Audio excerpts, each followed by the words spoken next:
Halo sahabat sehat keluarga Rumah Sakit Brand Mulia Surakarta. Apa kabarnya? Kembali lagi dalam acara yang spesial rangka memperingati Hari Kesehatan Telinga dan Pendengaran Sedunia. Hari ini kita kedatangan narasumber yang luar biasa. Kita akan belajar banyak dan mengupas tuntas tentang kesehatan telinga bersama Dr. Sarwastuti Hendra Dewi, spesialis THT KL Konsultan. Apa kabar dokter? Kabar baik. Ya dok, dalam rangka Hari Pendengaran Sedunia nih dok, yang diperingati tanggal 3 Maret 2023 kemarin. Kita sebelumnya pengen tahu nih dok, kira-kira faktor-faktor apa aja sih dok yang menyebabkan gangguan pada telinga dan pendengaran? Ya, sebelumnya saya mengucapkan terima kasih dari para direksi Rumah Sakit Brand Mulia beserta jajarannya yang telah memperkenalkan kami dalam rangka memperingati Hari Pendengaran Sedunia.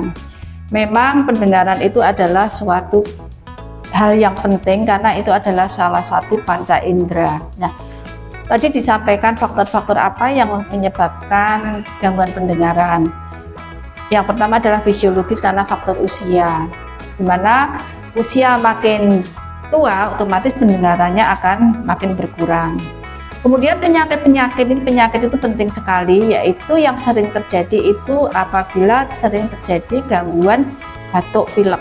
Nah, batuk pilek itu sering juga menyebabkan lendir itu ke telinga, terutama pada anak-anak. Nah, yang akan menyebabkan istilahnya infeksi pada telinga sehingga menimbulkan otitis media kronik atau istilah bahasa daerahnya congean. Itu paling sekali sering terjadi. Kemudian kotoran.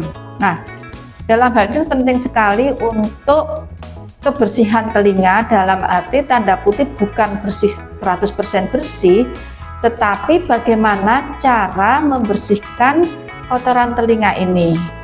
Karena secara fisiologis kotoran telinga itu oleh pengaruh udara dan panas dia akan menguap. Selama dia kotorannya itu sedikit normal akan hilang sendiri, tetapi kalau banyak memang wajib dibersihkan. Nah, dalam arti pembersihan ini harus dikerjakan secara profesional. Tidak boleh sembarang, misalnya pemakaian cotton bud. Nah, pemakaian cotton bud ini justru akan mendorong dan merusak gendang telinga yang menyebabkan gangguan pendengaran. Itu sering terjadi. Kemudian penyakit-penyakit yang lain yang menimbulkan gangguan pendengaran, misalnya penyakit sistemik, misalnya kencing manis atau diabetes mellitus, kolesterol yang tinggi, trigliserid yang tinggi, asam urat, dan hipertensi. Jadi gangguan pendengaran itu faktor-faktornya banyak sekali, sehingga orang awam, masyarakat harus paham itu. Oke dok, dari beberapa faktor tadi, kira-kira adakah tanda atau gejala awal yang bisa kita ketahui sih dok? Ya, memang gejala awal dari gangguan pendengaran itu selama dia itu gangguan saraf, itu pasti pendengarannya akan menurun karena faktor usia. Yang dulu pendengarannya jelas terus terjadi penurunan itu harus dipengecekkan. Biasanya penurunan pendengaran mengecil itu normalnya setelah usia 60 tahun. Tetapi dengan kemajuan zaman, usia-usia muda ini sudah banyak yang mengalami penurunan pendengaran karena, mohon maaf, sound system baik di mobil atau di area terbuka kalau tidak besar kan tidak nyaman, padahal itu salah. Ya, itu sehingga pendengaran itu akan terganggu. Nah, gejala lagi apa selain penurunan pendengaran yang berkurang, suara yang bengung, seperti istilahnya mungkin awam pada tahu tinnitus. Nah, pada tinnitus ini yang tadi saya sebutkan penyebabnya dari faktor sistemik tadi, misalnya kencing manis, kolesterol, asam urat, trigliserid yang tinggi, dan hipertensi. Itu suara bengung tinnitus, baik itu nada rendah atau nada tinggi. Kemudian kalau itu batuk pilek seperti suara menggema di dalam, seperti naik pesawat. Nah, itu juga akan menimbulkan gangguan pendengaran. Perlu diketahui bahwa pendengaran itu kan fungsinya telinga itu fungsinya pendengaran dan keseimbangan. Kalau pendengaran terganggu, biasanya keseimbangan pun juga terganggu. Nah, itu perlu dipahami supaya kita lebih berhati-hati, lebih care dengan pendengaran ini. Itu mungkin penjelasan kami seperti itu. Baik dok, kembali lagi ke penjelasan dokter terkait dengan suara. Ya. Kira-kira apalagi kita ini yang suka mendengarkan musik pakai earphone, kira-kira ada batasan maksimal nggak sih dok supaya telinga kita itu tetap sehat? Ya, satu bahwa sama dengan mata, berapa desibel, kita tuh intensitas dan frekuensi yang diukur. Intensitas normal berapa desibel yang bisa diterima oleh pendengaran atau telinga, yaitu 0 sampai 125 desibel. 0 sampai 100. Ya, kalau lebih dari 125 bahkan sampai intensitas yang tinggi, sound system yang tinggi, misalnya sampai ribuan desibel, itu pasti akan merusak saraf-saraf pendengaran. Nah, kemudian untuk pendengaran, untuk mengetahui berapa dia akan mengalami penurunan dengan pemeriksaan audiometri. Nah, sebelum pemeriksaan audiometri itu ke pemeriksaan fisik dulu, dipastikan apakah telinga itu ada kotoran. Salah satu pemeriksaan yang ada, kita bisa pakai endoskopi ini, ya. Di Brayat itu sudah ada alat untuk pemeriksaan THT secara lengkap, yaitu endoskopi, mulai pemeriksaan telinga, hidung, tenggorok, semua ada. Jadi untuk diagnostik tidak perlu khawatir kalau para pasien umum datang ke baik BPJS maupun umum datang ke Brayat. Akan kita ketahui kalau memang itu karena gangguan kotoran, kita bersihkan dulu. Kemudian kita cek dengan audiometri. Di sini pun di Brayat sudah ada untuk pemeriksaan audiometri. Jadi untuk pemeriksaan THT di Rumah Sakit Brayat Minolia yang kita cintai itu memang sudah sangat lengkap. Jadi dicek dulu. Misalnya kalau kotoran harus dibersihkan. Kalau memang kelainan sistemik seperti gula, ya harus kita turunkan dulu, nanti kita konsulkan ke dokter yang berkompeten itu. Kemudian kalau batuk pilek, nah ini batuk pilek pun juga terapi batuk pileknya, apakah itu karena amandel dan sebagainya. Nah, pemakaian headset ini sekarang baru tren headset itu tidak boleh secara terus-menerus, tetap ada batas waktunya. Headset berapa waktu, berapa jam kita pakai.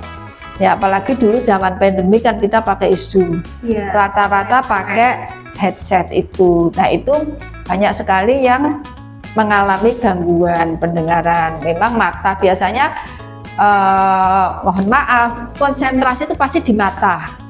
Tapi untuk THT, untuk telinga itu banyak yang kurang care. Sehingga datang-datang ke kita itu sudah parah gangguan pendengarannya. Itu. Jadi kita pemakaian headset dibuat seminimal mungkin. Memang belum ada aturan, oh berasa 1 jam, 2 jam.